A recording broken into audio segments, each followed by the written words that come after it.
ঘটি, তোদের না মুখটাই বাজে, দেখলেই মন চাই মুখে মারতে চটি। বাঙাল, তোরা তো সবাই কাঙাল। বলিস ওই দেশে আমাদের অনেক জমি জায়গা ছিল, সবই কি সত্যি না সবই তোদের ঢপবাজির কামাল?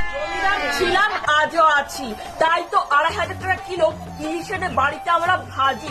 তোদের মতো না ওই জলের পোকার চিংড়ি খেতে আমরা নয় রাজি। ইলিশটা ছাই, তোর বাড়ি থেকে তো রোজ শুটকিরই গন্ধ পাই। মুখে শুধু বড় বড় কথা, সেই তো কেটে খাস বন জঙ্গলের পাতা। ওটা না বন জঙ্গলের পাতা না, ওটা লাউ পাতা বাটা, কচু পাতা বাটা। তোরা কি রান্না পারিস? তোরা তো সবকিছুর মধ্যে চিনি ঢালিস। তার মতো তো সবকিছুর পোতপুরা ঝাল তো দিই না আমরা। ওগুলো খেতে না বুকের পাটা লাগে, পাটা লাগে। শুনলাম তোর মেয়ে নাকি কোন ঘটি ছেলের সাথে দীঘায় যাওয়ার নাম করে ফষ্টি নষ্টি করছে। আমার কানেও তো এসেছে তোর ছেলে নাকি কোন বাঙাল মেয়ের সাথে দীঘায় যাওয়ার নাম করে ফষ্টি নষ্টি করছে। তার মানে এ হতে